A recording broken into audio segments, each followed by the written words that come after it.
इनके पहले भगवान निवेदन करते हैं, विनती सुन अति आतुर आओ, करुणा करिवा पार बढ़ायो, कहत स्वयं रघुरैया, भैया विनती हमारी भैया।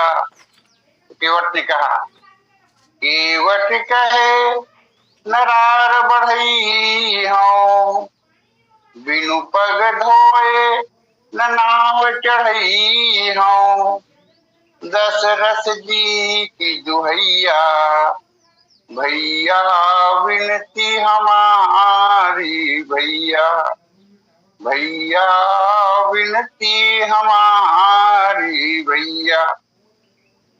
और राम जी की इस विनय को सुनकर भी केवट न आते हैं न नौला चलाते हैं, और अंत में केवट शर्त रखता है कि प्रभु यदि आपको पार जाना ही है तो पद कमल धोई चढ़ाई नावन, नाथ उतराई चहूं। ऐ नाथ, मैं आपके चरण का प्रक्षालन करना चाहता हूँ। मैं किसी भी प्रकार का उतराई नहीं चाहता हूँ। यहाँ तक कि सौगंध भी खा लेते हैं केवट, मुहि राम राहुरियान दशरथ सब साथी कहो, वर तीर मारहु लखन पै, जब लगी न पाए पखारी हाँ, तब लगी न तुलसीदास नाथ पाल पार तारी हाँ। तो गोरी गोरी लक्ष्मण देखे का बताऊं मैं टोला, पर किसी की बार क्यों का छूट जाती चोला, हमर ददा की क्रिया खाथस हमरे आगू क्योंटा, बड़े भैया के आदेश पाते कर दे क्यों तुर न्योता। तो केवट कहे कि लक्ष्मण दुनिया को डरा सकता है, लेकिन मैं डरने वाला नहीं हूं। और राघव चरण धुलालो ये आन है हमारी, राघव चरण धुलालो ये आन है हमारी, चरण धुलालो ये हमारी आन है।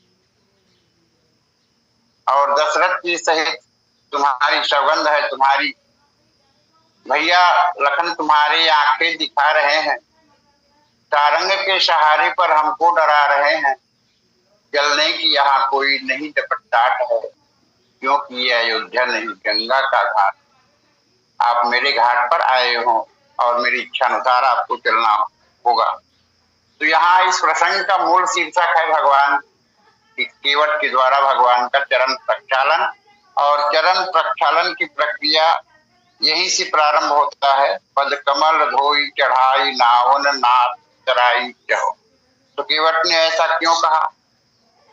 कहा कि इसी नाव के माध्यम से मैं अपने परिवार का भरण पोषण करता हूँ, यही प्रतिपालू, जब परिवारू नहीं जानो और कबारू।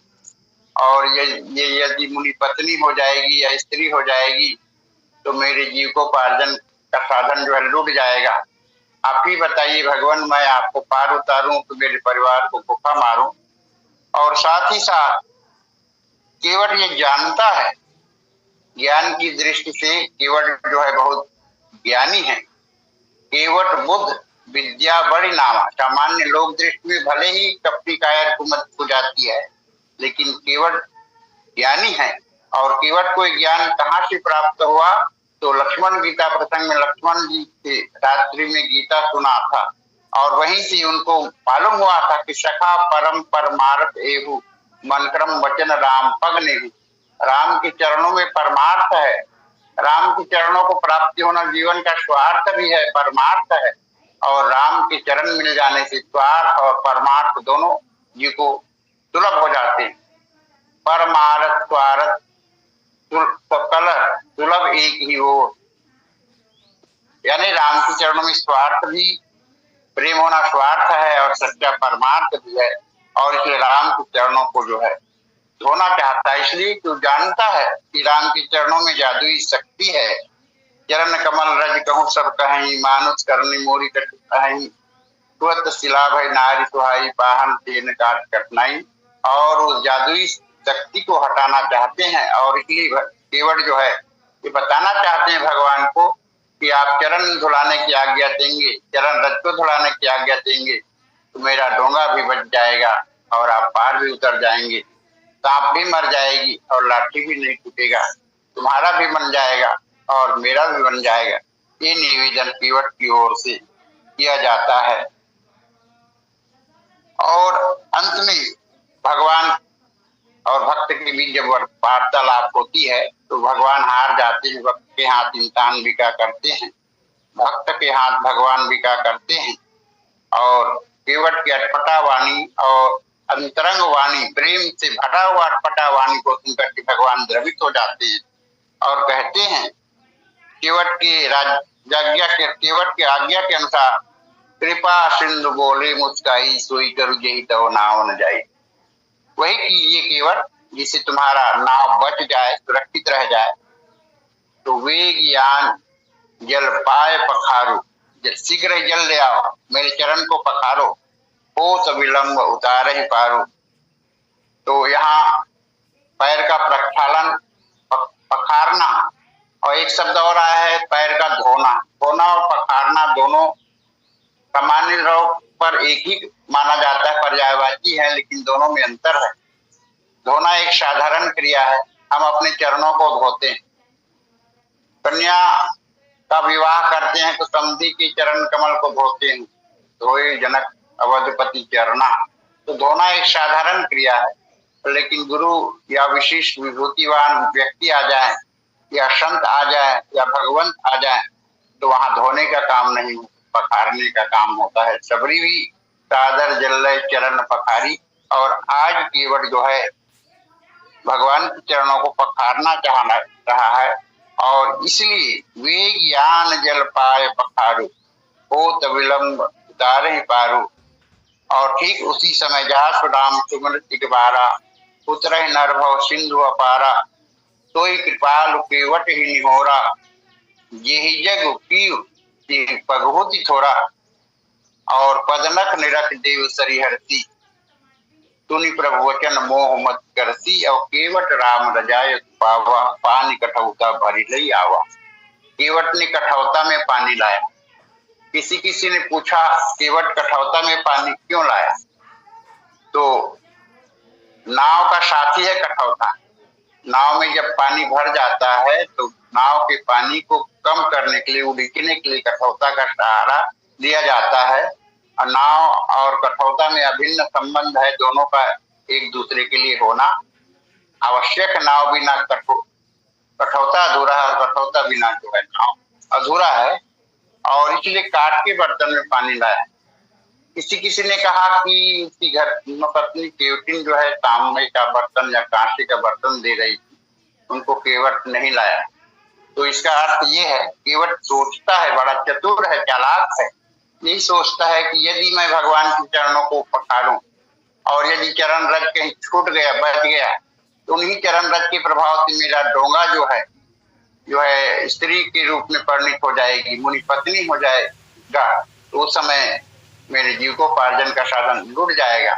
तो एक परीक्षा के भाव से केवट जो है कठौता में पानी लाता है, और केवट सोचता है कि मैं कठौता को छुआ कर देखूंगा कि भगवान चरण धुला है कि नहीं धुला है। नारी बनेगी तो कठौता बनेगी, मेरी डोंगा तो बच जाएगा। ये सोच करके परीक्षा के भाव से पानी कठौता भरी लई आवा, और पानी लाते हैं या जल लाते हैं। भगवान राम ने कहा था वेग यान जल पाए पखार, और गंगा के घाट पर है तो गंगा का जल ही होता है, गंगा का पानी नहीं होता। पानी और जल में भी अंतर है। पानी माने एक साधारण भाव है, कुएं का पानी, तालाब का पानी, नहर का पानी, नदी का पानी, और पवित्र नदी है जैसे गंगा यमुना तो वहां का जल कहा जाता है। तो नदी और पानी में भी, जल और पानी में भी अंतर है। तो भगवान ने जल लाने के लिए कहा था, लेकिन केवट पानी लाता है। केवट के लिए गंगा का जल भी पानी के समान है। इसमें केवट का भाव ये है कि प्रभु संसार के लिए गंगा का जल हो सकता है और गंगा जल से संसार का कल्याण हो सकता है, लेकिन इस गंगा से मेरा कल्याण नहीं होगा, मेरे पुरखों का कल्याण नहीं होगा। मैं तो आपके चरण को प्रक्षालन करके पखार करके एक नया गंगा बहाना चाहता हूँ। तो इसलिए गंगा जल भी मेरे लिए पानी की तुल्य है और आपके चरण से जो है नया गंगा निकलेगी वही मेरे लिए जल होगा। ये सोच करके केवट जो है पानी कठौता भरी लई आवा। उसके पश्चात अति आनंद उमगी अनुरागा चरण सरोज पखारन लागा। केवट अत्यंत आनंद की स्थिति में है। या मरने से जग डरे मेरो मन आनंद कब मरिहं कई पाई है पूरन परमानंद। तो अति आनंद भगवान की चरण मिल रहा है, भगवान की चरण को प्रक्षालन का अवसर प्राप्त हुआ है, इसलिए केवल आनंद ही नहीं बल्कि अति आनंद है। और उमग अनुराग उमर रहे, अनुराग माने प्रेम, प्रेम हिलोरे ले रहा है। जैसे भरत जी चित्रकूट यात्रा करते हैं तो वहां उस समय भी भरत के हृदय में भी अनुराग हिलोरे लेता है। भरत तीसरे पहर कहा किन्न प्रवेश प्रयाग कहत राम सिय उमगी उमगी अनुराग। ठीक उसी प्रकार से यहाँ पर भी केवट के अंतःकरण में अनुराग उमड़ रहा है। अति आनंद, आनंद के साथ साथ उमगी अनुरागा, और अनुराग बिना अनुराग के भगवान मिलते नहीं। मिलहि न रघुपति बिनु अनुरागा ये योग जब जाग विरागा।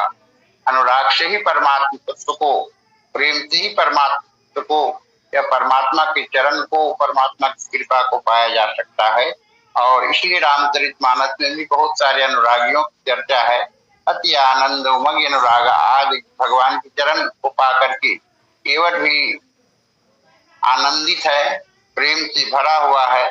और चरण सरोज पखारन लागा, और भगवान के चरण कमल को जो है, कमल के समान है जो चरण है, उनके नेत्र भी कमल हैं, हाथ भी कमल हैं, चरण भी कमल हैं।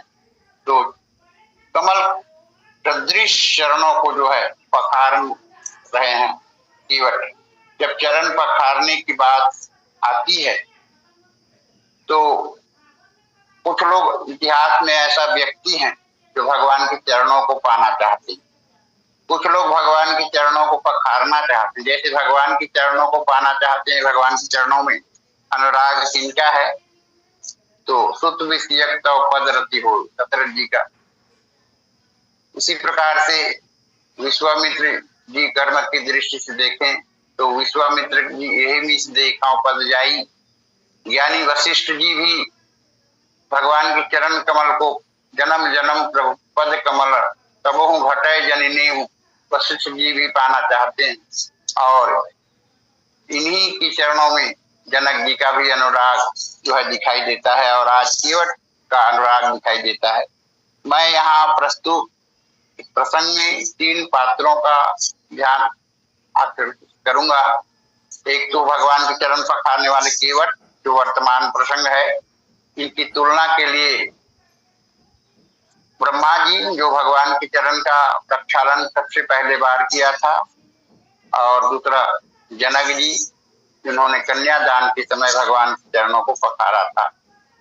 और इन तीनों की तुलना करके मैं ये बताना चाह रहा हूँ, और देवता भी यहाँ प्रमाणित कर रहे हैं कि केवट के समान पुण्यात्मा कोई नहीं है। केवट के भाग्य की सराहना करते हैं।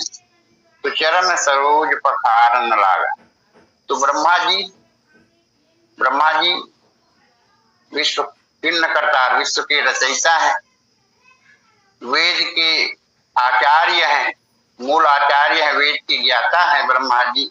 बुद्धि और विचार के देवता है, अहंकार से बुद्धि मन से चित्त महान। तो ब्रह्मा जी भगवान की चरण का प्रक्षालन कब किया, तो जिस समय वामन भगवान जो है विराट रूप धारण करके राजा बलि की यज्ञ की जमीन को नापते हैं। वामन रूप धारण करके बलि की यज्ञशाला में जाते हैं, 3 पग भूमि मांगते हैं। 2 पग भूमि से ही बलि की भूमि समाप्त हो जाता है, तो तीसरा पग जो है बलि के सिर पर रखते हैं, और इस प्रकार से बलि का संकल्प पूरा करते हैं। तो भगवान वामन से जब विराट बने और बलि के लोक को नाप रहे थे, तो ब्रह्मा जी के अंतःकरण में एक श्रद्धा का भाव जागा और श्रद्धा का भाव जागने के कारण से उनके भगवान के चरण को प्रखार करके अपने कमंडल पर रख लिया। बाद में वही कमंडल की गंगा भगीरथ प्रयास से, भगीरथ की तपस्या के परिणाम स्वरूप शिव जी की जटा में आई और शिव जी की जटा से मृत्युलोक में आए और लोगों का कल्याण करती हैं, उद्धार करती हैं। इस प्रकार से पाप नाशनी गंगा का प्रागट्य भगवान के चरण कमल से जो है प्राप्त हुआ है।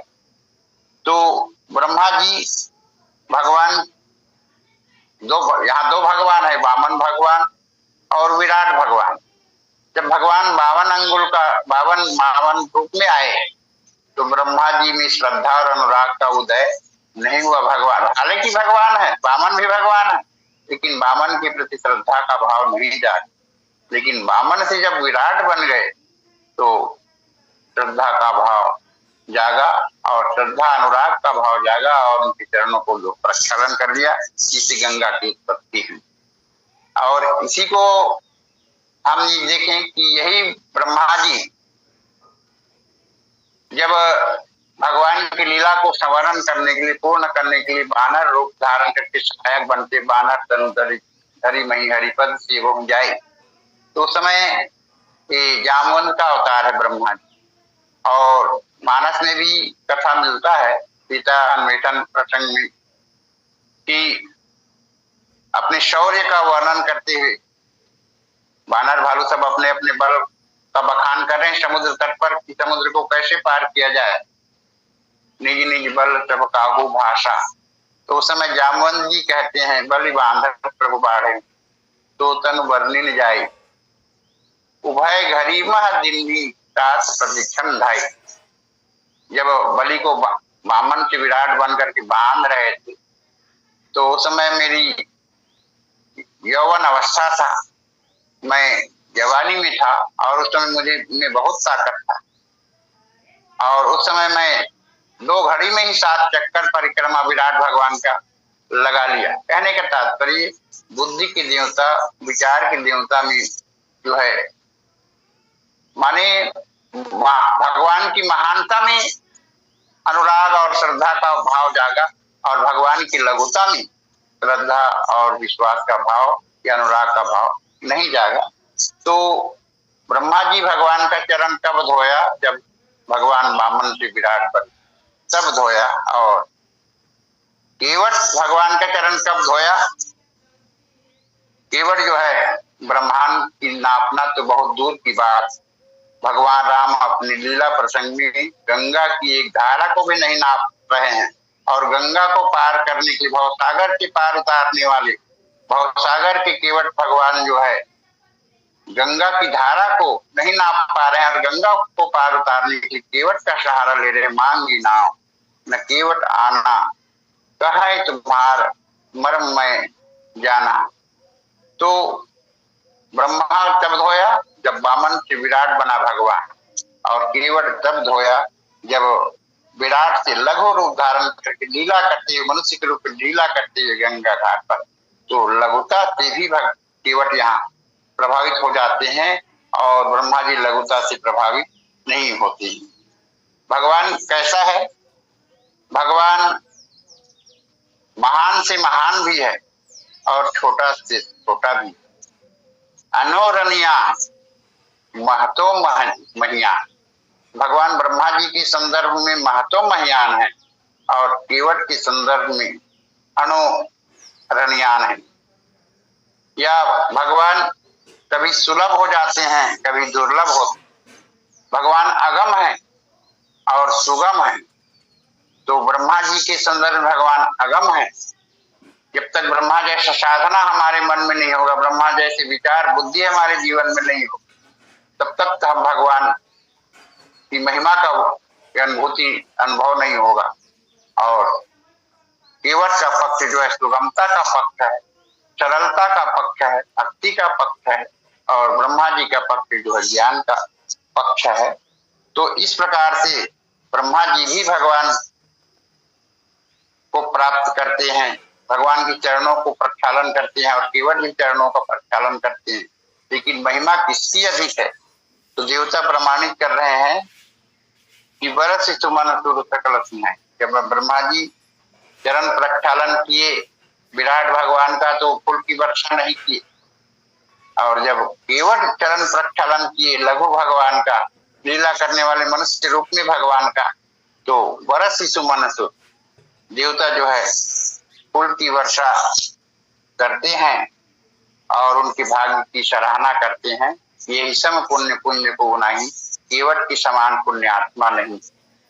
अर्थात ब्रह्मा जी की तुलना में केवट, रामचरित मानस का केवट जो है, जो कपटी कायर कुमति को जाति के रूप हैं, आज की भाषा में गरीबी रेखा से नीचे जीवन यापन करने वाले व्यक्ति हैं, दीनहीन व्यक्ति, ऐसे दीनहीन व्यक्ति जो है ऊपर उड़ जाते हैं, उनको गौरव प्राप्त होता है। केवट जैसा पुण्यात्मा नहीं है। और उसके पश्चात भगवान चरण का प्रक्षालन करने वाले जनक जी महाराज, एक चीज और बता दूं, ब्रह्मा जी इसमें धोया था तो ब्रह्म कमंडल में धोया था, और केवट किसमें धोया था? कठौता में धोया था। कहाँ ब्रह्मा का कमंडल और कहाँ केवट का कठौता? तो ब्रह्मा जी के संदर्भ में पहले पात्र बनो तब भगवान का चरण प्रक्षालन होगा, और केवट के संदर्भ में भगवान का चरण प्रक्षालन होगा, पात्रता अपने आप आ जाएगी। अर्थात ब्रह्मा जी के संदर्भ में साधना का पक्ष है और केवट के संदर्भ में कृपा का पक्ष है। अब आए जनक जी की तुलना, भगवान के चरण को जनक जी भी पखारे थे। वर बिलो की दंपति अनुरागे, पाय पुनीत पखारन लागे। और जनक जी को, ज्ञानी जनक जी को ये सौभाग्य कब प्राप्त हुआ? जब वो कन्यादान का सौभाग्य प्राप्त हो। कन्यादान यदि जनक जी नहीं करते, राम जी धनुष नहीं तोड़ते और राम सीता का विवाह धनुष जनकपुर में नहीं होता, तो जनक जी को, ज्ञानी जनक जी को ये सौभाग्य प्राप्त नहीं होता। तो जनक जी के द्वारा चरण प्रक्षालन सकारण है, कन्यादान कारण है, और केवट के द्वारा चरण प्रक्षालन कोई कारण नहीं, अकारण है। तो जनक जी जो है सुंदर सुनैना जी कन्यादान करते समय चरण प्रक्षालन करते हैं और केवट चरण प्रक्षालन करते हैं। कहाँ राजा जनक और कहाँ केवट। लेकिन दोनों की अगर तुलना किया जाए तो जनक जी का मणिमय मंडप है और इसमें चरण प्रक्षालन करते हैं तो सोने के पात्र में, सोने के पात्र में चरण राजा है और राजा के पास ऐश्वर्य की कोई कमी नहीं। सोने के पात्र में जो है चरण प्रक्षालन करते था, सोने का थाली और लोटा, और केवट के पास गरीबी रेखा से नीचे जीवन यापन करने वाले हैं, तो कठौता के सिवाय और क्या है? तो यहाँ जनक जी की स्वर्ण थाल और स्वर्ण लोटा की तुलना भी केवट की कठौता से किया गया है। लेकिन सौभाग्यशाली कौन हुआ है? यहाँ भी जो है केवट जो है सौभाग्यशाली हो जाते हैं, और हमारे जीवन में भी हमें भी वह सौभाग्य मिल जाए जैसे केवट को प्राप्त हुआ है।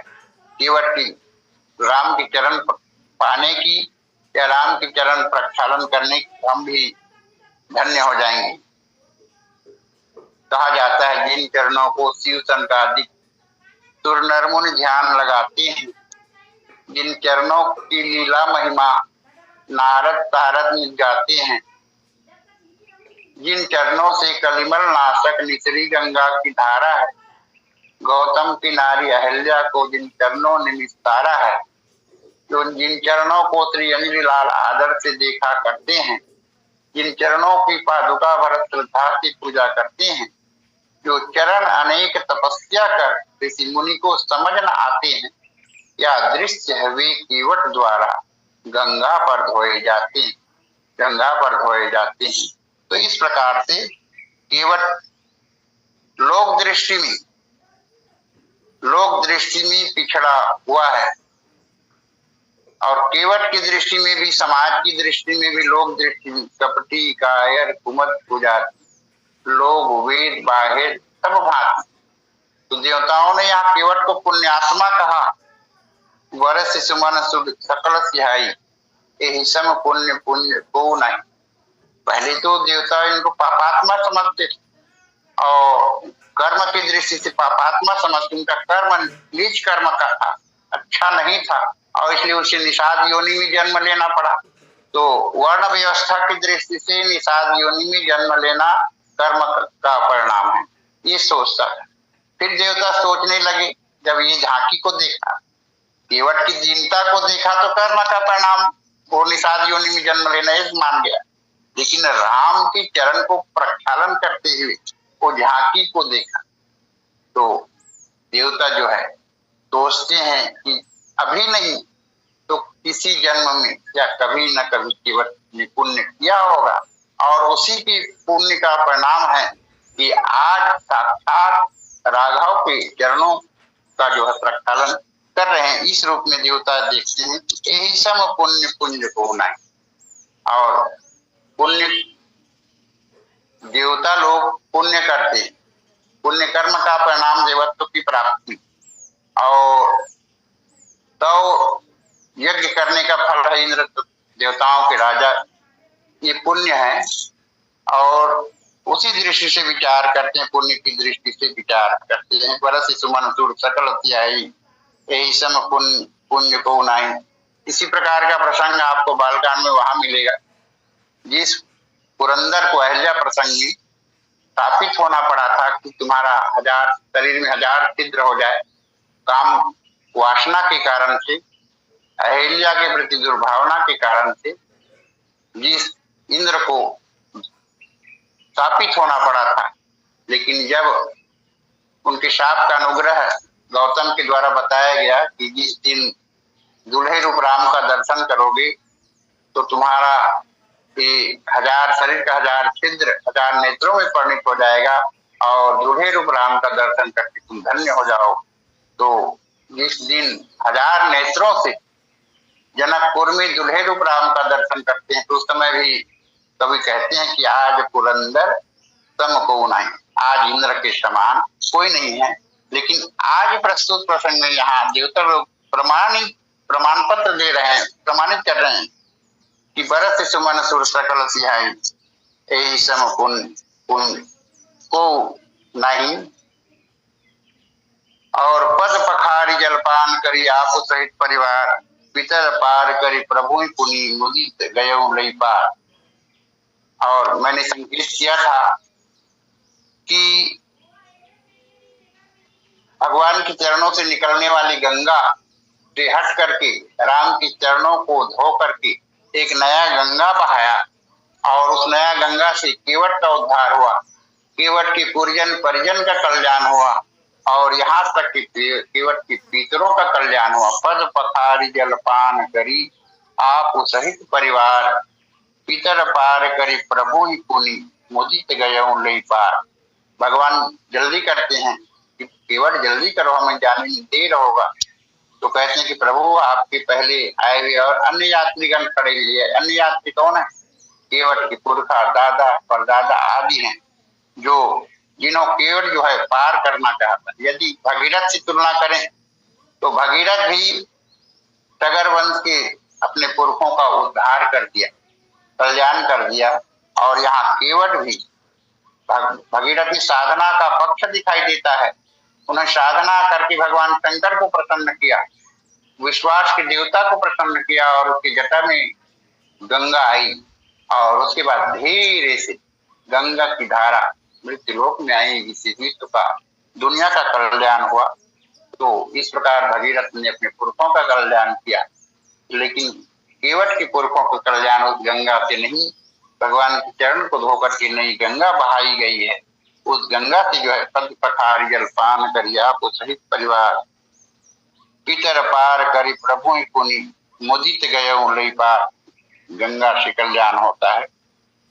तो प्रसंग तो बहुत लंबा चौड़ा है, और मैं जो पंक्ति लिया था उसके आधार पर तो हम आज की कथा प्रसंग से हमें यही सीख लेना है कि इस तरह केवट राम राज्य का प्रथम नागरिक है, तो अनुराग के माध्यम से भगवान को प्राप्त कर लिया, भगवान को अपनी इच्छा अनुसार चलाया। ऐसे जीव भगवान की इच्छा अनुसार के जीव जब भगवान के घाट में जाते हैं तो जीव को ये करो वो करो ऐसा कहे कि भगवान अपनी इच्छा अनुसार चलाते हैं। लेकिन आज जो है केवट की इच्छा अनुसार भगवान चलने लगा। प्रेमी की प्रेम की गहराई को भगवान नाप नहीं सकते।